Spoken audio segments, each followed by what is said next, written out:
स्वागत है दोस्तों आपका हमारे YouTube चैनल मेहंदीपुर बालाजी पर। आज हम ब्रह्म मुहूर्त के बारे में जानेंगे।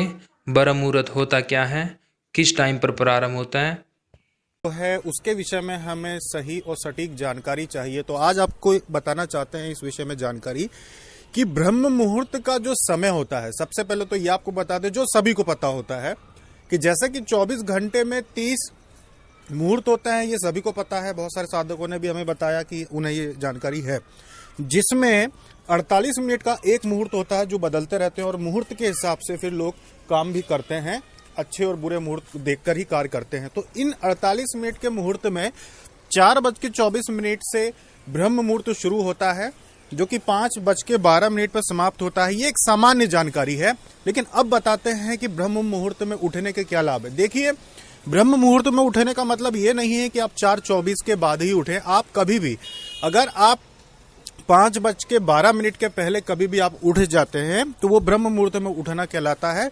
तो जब आप ब्रह्म मुहूर्त में उठते हैं तो एक बात ध्यान रखना कि इस समय पे कभी भी ब्रह्म मुहूर्त का जो समय होता है, इसमें आपको क्या क्या कर सकते हैं। आप मंत्र जप कर सकते हैं इस मुहूर्त में उठ के, आप ध्यान कर सकते हैं, भगवान का मनन कर सकते हैं। और सबसे बड़ी बात ये होती है कि ब्रह्म मुहूर्त का एक जो समय होता है, ये ऐसा समय होता है जैसे कि मनुष्य के शरीर में सभी देवी देवताओं का वास होता है। आप सभी जानते होंगे गौ माता में भी होता है। तो गौ माता में होता है ये तो सभी को पता है, लेकिन मनुष्य के अंदर भी होता है, ये लोग ध्यान नहीं देते। मनुष्य के अंदर भी सभी देवी देवताओं का हर अंग में वास होता है। और ये ब्रह्म मुहूर्त का जो समय होता है, यही वो समय होता है जब ये देवी देवता अपने लोगों से मनुष्य के शरीर में आते हैं और जागृत अवस्था में रहते हैं। यानी कि जागृत अवस्था यानी कि आपके शरीर की जो ऊर्जा होती है, जो आपकी जीवात्मा होती है, उसको ये नियंत्रित करते हैं और एक प्रकार से उसका चक्र जो होता है उसको दोबारा शुरू करते हैं। मतलब ब्रह्म मुहूर्त में जो व्यक्ति जाग रहा होता है, सो नहीं रहा होता, जाग रहा होता है, उसके शरीर का जो ऊर्जा होती है वो उस समय ब्रह्म मुहूर्त के समय अगर वो जाग रहा है तो उस समय उसका चक्र दोबारा शुरू होता है। अगले पूरे 24 घंटे के लिए दोबारा शुरू होता है, जिस वजह से शरीर के सभी अंग, जो भी अंग आपके शरीर में है, वो सभी पूर्णतः कार्य करना शुरू कर देते हैं। धमनियां जो आपकी पूरी तरह कार्य करना शुरू कर देती हैं। आपने कभी कभी ऐसा अनुभव किया होगा या करेंगे कि अगर आप ब्रह्म मुहूर्त में उठ जाते हैं और अगर आप उस समय कुछ खाते पीते नहीं है, सिर्फ जल ग्रहण करना चाहें तो कर सकते हैं। अगर कुछ खाते नहीं है तो आपको 6 से 7 बजे तक, 8 बजे तक बहुत ज्यादा आपको भूख लगने लगती है और आपको ऐसा महसूस होता है कि आपके शरीर के दाहिनी और जो अंग होते हैं वो बहुत ज्यादा सक्रिय हो गए हैं। आपको अपने पेट में बहुत सारी हलचल महसूस होती है, दौड़ भाग महसूस होती है और एक गर्मी से महसूस होती है।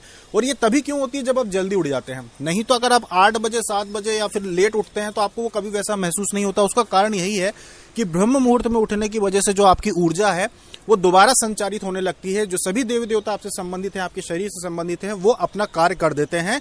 इस वजह से आपका जो है शरीर में बहुत सारे, खास करके त्वचा संबंधी जो रोग होते हैं वो नहीं होते हैं। और अगर किसी को हो गए हैं और अगर वो ब्रह्म मुहूर्त में उठता है तो वो धीरे धीरे ठीक होने लगते हैं। इसके अलावा एक और जानकारी है कि अगर आप उठ जाते हैं ब्रह्म मुहूर्त में तो इसके बाद अगर आप ध्यान करते हैं या भगवान का आप उस समय जप करते हैं तो कर सकते हैं।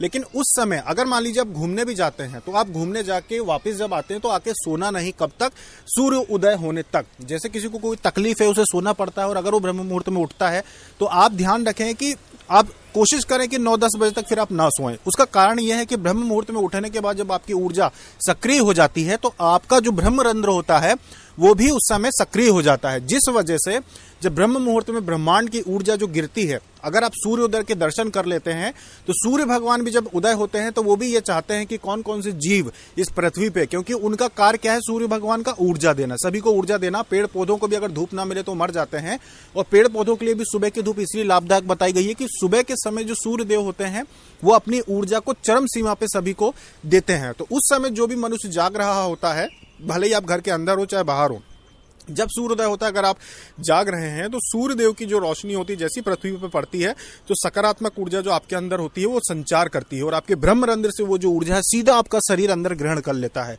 जो कि सोते हुए व्यक्ति का नहीं करता। अगर आप जाग रहे हैं तो सीधे ऊर्जा आपके अंदर संचरित हो जाती है और अगर आपने कोई सिद्धि की है या मंत्र जप कर रहे हैं, कुछ भी कर रहे हैं, तो उसका जो आपका ऊर्जा होती है वो बढ़ जाती है। अचानक से आपका जो तपोबल होता है वो बढ़ने लगता है। आपको जो अनुभव होते हैं ऊर्जा के वो भी ज्यादा महसूस होना शुरू हो जाते हैं। इसलिए जो भी ब्रह्म मुहूर्त में उठता है उसके कई रोग जो हैं अपने आप ठीक हो जाते हैं, और जब उसके पूरे अंग अच्छी तरह से कार्य करने लगते हैं तो शरीर के जो विषैले तत्व होते हैं वो भी सुबह ब्रह्म मुहूर्त में उठने से लेके आपके 6-7 बजे तक, जब सूर्योदय हो जाता है उसके भी 48 मिनट बाद तक, ये समझ लीजिए कि वो क्रिया इतनी तेज हो जाती है कि आपके शरीर के जितने भी विषैले तत्व आपके खून में जमा हो, त्वचा में जमा हो या अन्य जो अंग है उनमें जमा हो, वो निकलना शुरू कर देते हैं, चाहे वो आपके यूरिन के माध्यम से, पसीने के माध्यम से, किसी भी तरह से, लेकिन फिर वो आपके शरीर को छोड़ना शुरू कर देते हैं, क्योंकि आपकी जो शरीर की ऊर्जा होती है उसका चक्र जो है वो दोबारा एक्टिवेट होता है, दोबारा सक्रिय होता है। और ये प्रतिदिन जो व्यक्ति करता है उसके अंदर अगर आप देखेंगे तो महीने भर में ही उसके चेहरे पर चमक आ जाती है। उसका कारण यही है कि विषैले तत्व चले जाते हैं। जब शरीर के सभी अंग सही तरीके से कार्य करते हैं, जब ब्रह्म मुहूर्त में आप उठते हैं और आपके शरीर से संबंधित सभी देवी देवता आपके शरीर में प्रवेश करते हैं, ब्रह्म रंध्र से जब आपको वो तेजस्वी ऊर्जा जो भगवान सूर्य सभी के लिए देते हैं, जब वो ग्रहण करते हैं आपका शरीर, तो अपने आप आपकी चमक बढ़ती जाती है। ये इस बहुत बड़ी खासियत होती है। साथ में आपका जो जप होता है, अगर उस समय आप अपने इष्ट भगवान का मंत्र जप कर रहे हो, कुछ भी कर रहे हो, तो वो द्वार खुला होता है ब्रह्मांड से, आपके ब्रह्मरंध्र का द्वार, वो कनेक्शन बना हुआ रहता है, वो आपका जो मिलान होता है वो चल रहा होता है, इसलिए वो आपका जाप सीधे आपके इष्ट देवी या देवता तक पहुंचता है। अगर उस समय आप किसी भी देवी देवता का जाप करते हैं तो वो आपके देवी देवता तक सीधे पहुंचता है। इसलिए कहते हैं कि जो ज्यादातर देवी देवता का आगमन होता है वो ब्रह्म मुहूर्त में होता है। तो यही कारण है मुख्य रूप से, जो अभी ज्यादा लंबा वीडियो ना